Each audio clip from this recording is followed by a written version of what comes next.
नमस्कार।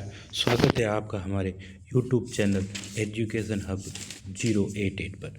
आज अपन पढ़ेंगे कक्षा 9 लोकतांत्रिक राजनीति अध्याय 4, जिसके अंतर्गत संस्थाओं का जो कामकाज है उसके अंतर्गत पढ़ेंगे अपन न्यायपालिका के बारे में।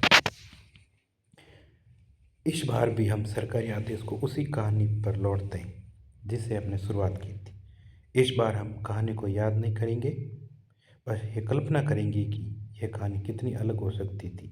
याद कीजिए कि उस कहानी को उस समय संतोषजनक अंत हो गया जब सर्वोच्च न्यायालय ने फैसला सुनाया।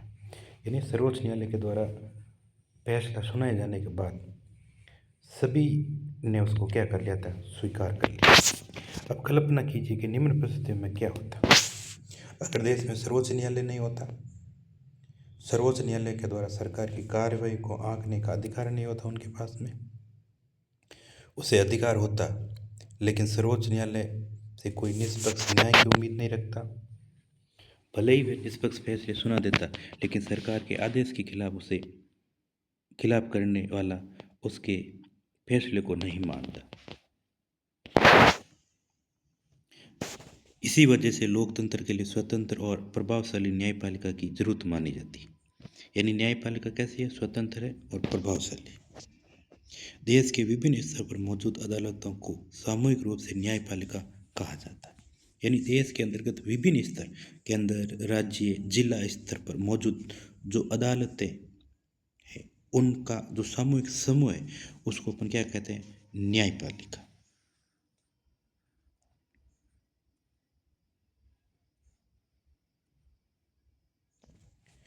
भारतीय न्यायपालिका में पूरे देश के लिए सर्वोच्च न्यायालय, राज्यों में उच्च न्यायालय, जिला न्यायालय और स्थानीय स्तर के न्यायालय होते हैं। यानी केंद्र में तो सर्वोच्च न्यायालय और राज्यों के अंतर्गत उच्च न्यायालय, जिला स्तर पर जिला न्यायालय और स्थानीय स्तर पर न्यायालय होते हैं।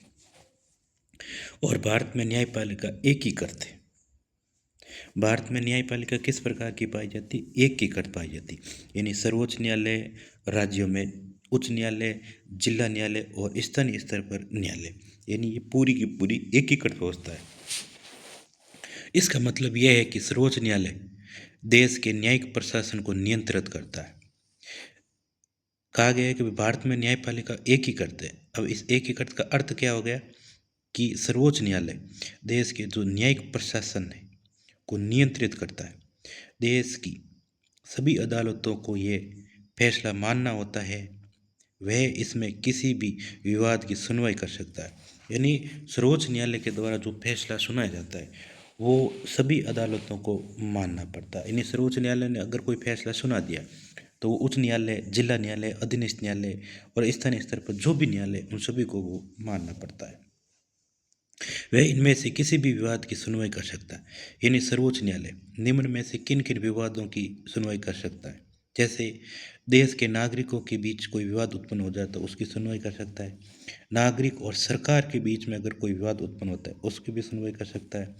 दो या दो से अधिक राज्यों के बीच में अगर कोई विवाद उत्पन्न होता है तो भी सर्वोच्च न्यायालय न्याय कर सकता है।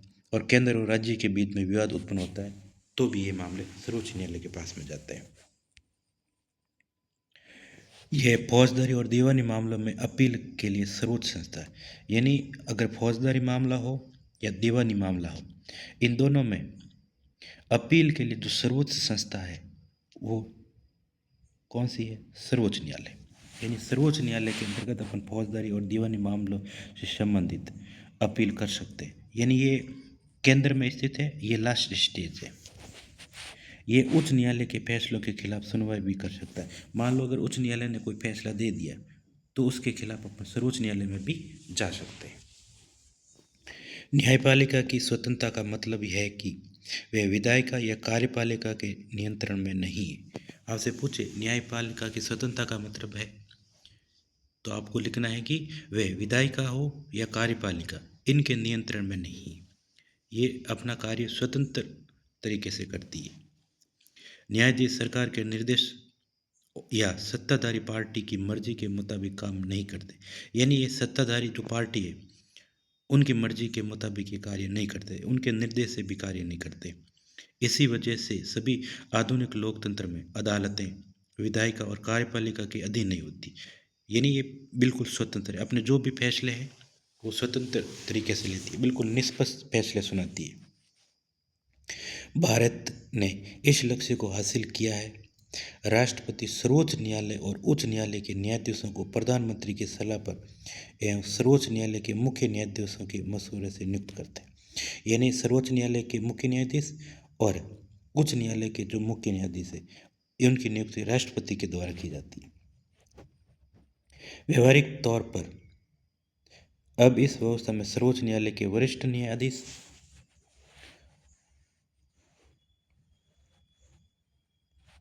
सर्वोच्च न्यायालय के वरिष्ठ न्यायाधीश सर्वोच्च न्यायालय और उच्च न्यायालय के नए न्यायाधीशों को चुनते हैं।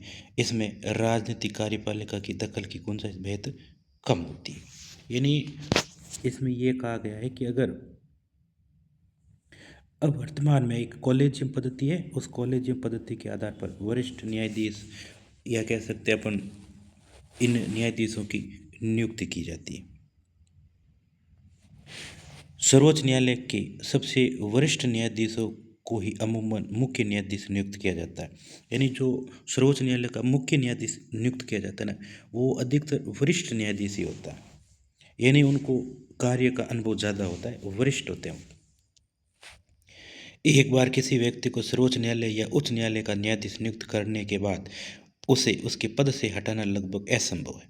यानी एक बार अपने मान लो सर्वोच्च न्यायालय या उच्च न्यायालय के न्यायाधीश की नियुक्ति कर दी तो पद से अपन आसानी से नहीं हटा सकते।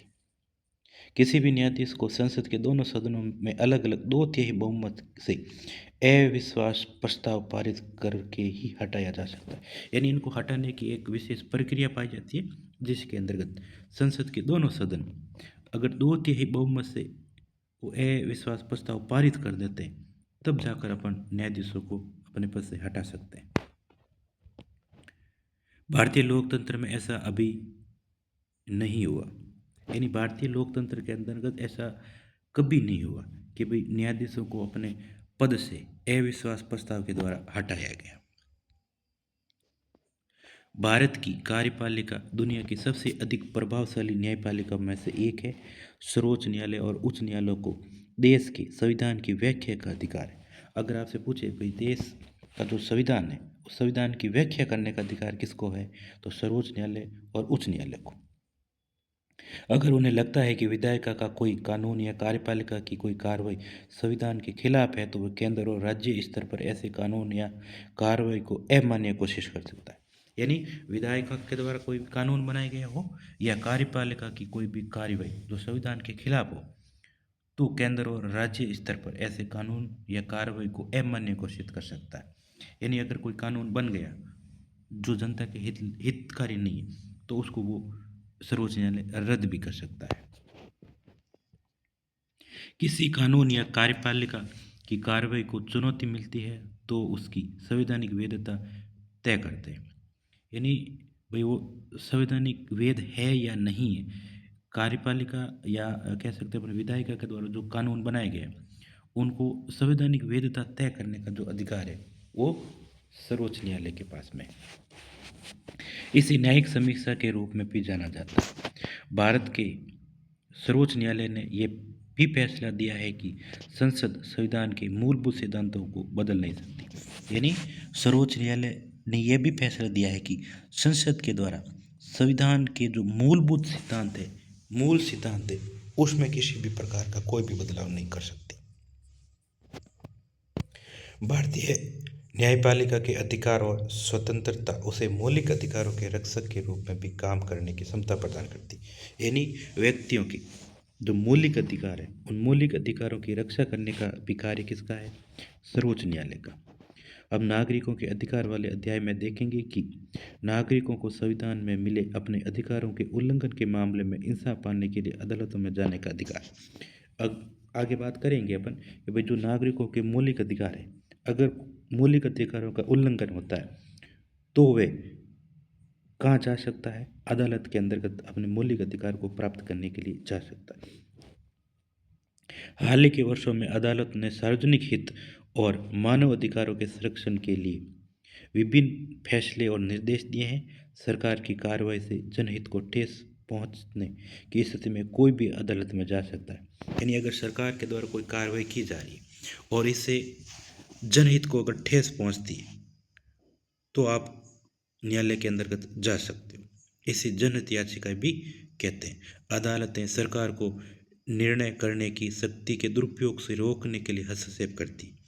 अदालतों के द्वारा क्या किया जा रहा है, सरकार के द्वारा जो निर्णय लिए जाते हैं, निर्णय की जो शक्ति है, शक्तियों का जब वो दुरुपयोग कर रहे हैं ना, उसको रोकने के लिए ये काम में आती है। वे सरकारी अधिकारियों को भ्रष्ट आचरण से रोकती है और इसी वजह से लोगों के बीच न्यायपालिका को काफ़ी विश्वास होता है। यानी जो सरकारी अधिकारी है वो भ्रष्ट आचरण नहीं कर सकते, यानी उनके ऊपर जो लगाम पूरी लगाई जाती है वो न्यायपालिका के द्वारा लगाई जाती है। यहाँ नीचे अपन देखते हैं कि भाई भारत के मुख्य न्यायमूर्ति श्री जस्टिस JS के 25 जुलाई 2017 को नई दिल्ली में संसद के केंद्रीय सभागार में श्री रामनाथ कोविंद को राष्ट्रपति पद की शपथ दिलाते हैं। तो आपसे पूछ सकते हैं कि भाई राष्ट्रपति पद की शपथ किन के द्वारा दिलाई जाती है, तो सर्वोच्च न्यायालय के मुख्य न्यायाधीश के द्वारा। यहाँ पढ़ेंगे अपन शब्दावली के बारे में। आपसे पूछे गठबंधन की सरकार क्या है। विधायिका में किसी एक पार्टी को बहुमत हासिल न होने की सूरत में दो या दो से अधिक राजनीतिक पार्टियों के गठबंधन से बनी सरकार को अपन क्या कहते हैं, गठबंधन की सरकार। अगर मान लो किसी भी पार्टी को पूर्ण बहुमत प्राप्त नहीं होता है तो वे दो या दो से अधिक पार्टियां मिलकर सरकार बनाती है, वही गठबंधन सरकार कहलाती है। कार्यपालिका व्यक्तियों का ऐसा निकाय जिसके पास देश के संविधान और कानून के आधार पर प्रमुख नीति बनाने, फैसले करने और उन्हें लागू करने का अधिकार होता है। सरकार संस्थाओं का ऐसा समूह है जिसके पास देश के व्यवस्थित जन जीवन सुनिश्चित करने के लिए कानून बनाने, लागू करने और उनकी व्याख्या करने का अधिकार है। व्यापक अर्थ में सरकार किसी देश के लोगों और संस्थाओं को नियंत्रण और उनकी निगरानी करती है। न्यायपालिका क्या है, एक राजनीतिक संस्था जिसके पास न्याय करने और कानूनी विवाद को निपटारे का अधिकार होता है और देश की सभी अदालतों को एक साथ न्यायपालिका के नाम से पुकारा जाता है। विधायिका जनप्रतिनिधित्व की सभा जिसके पास देश का कानून बनाने का अधिकार होती है। कानून बनाने के अलावा विधायकों को कर जुटाने, बजट बनाने, दूसरे वित्त विधायकों को बनाने का विशेष अधिकार होता है। कार्यपालिका कार्यालय ज्ञापन क्या है, सक्षम अधिकारी द्वारा जारी पत्र जिसमें सरकार के फैसले या नीति के बारे में बताया जाता है उसको अपन कार्यालय ज्ञापन कहते हैं। यानी ये सक्षम अधिकारी के द्वारा जारी किया जाता है जिसके अंतर्गत ये बताया जाता है कि भाई सरकार के फैसले क्या है, सरकार की नीतियाँ क्या है। राजनीतिक संस्थाएं देश की सरकारी और राजनीतिक जीवन के आचार को नियमित करने वाली प्रक्रिया का समूह राजनीतिक संस्था कहलाता है। यानी देश की सरकार और जो राजनीतिक जीवन के आचार को नियमित करने वाली प्रक्रियाओं को जो समूह पाया जाता है उसको अपन राजनीतिक संस्था कहते हैं। आरक्षण भेदभाव के शिकार, वंचित, पिछड़े लोगों और समुदाय की किसी सरकारी नौकरियों तथा शिक्षण संस्थाओं में पद एवं सीट आरक्षित करने की नीति आरक्षण कहलाती है। यानी आरक्षण के अंतर्गत जो भेदभाव के शिकार है, वंचित है, पिछड़े वर्ग के जो समूह है उनको सरकारी नौकरियों के अंतर्गत आगे लाने की व्यवस्था है। राज्य क्या, निश्चित क्षेत्र में फैली राजनीतिक इकाई। यानी एक राज्य है उसका एक निश्चित क्षेत्र होता है जिसके पास संगठित सरकार और घरेलू तथा विदेशी नीतियों को बनाने का भी क्या होता है, अधिकार। यानी इसका एक क्षेत्र होता है, वो निश्चित क्षेत्र होता है, उसके अंतर्गत उसकी संगठित सरकार होती है और घरेलू और विदेशी नीतियाँ बनाने का अधिकार होता है उनके पास। सरकारें बदलती रहती है पर राज्य बना रहता है।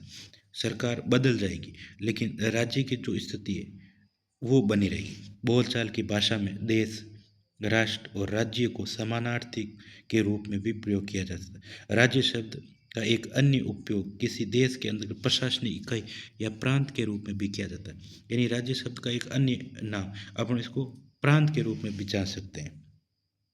इस अर्थ में राजस्थान, झारखंड, त्रिपुरा आदि भी राज्य कहे जाते हैं। यानी अपन कह सकते हैं राज्य होता है उसका एक निश्चित क्षेत्र होता है, उसकी संगठित सरकार होती है और वे घरेलू और विदेशी नीतियाँ बनाने का अधिकार होता है। सरकार बदलेगी लेकिन राज्य बना रहेगा।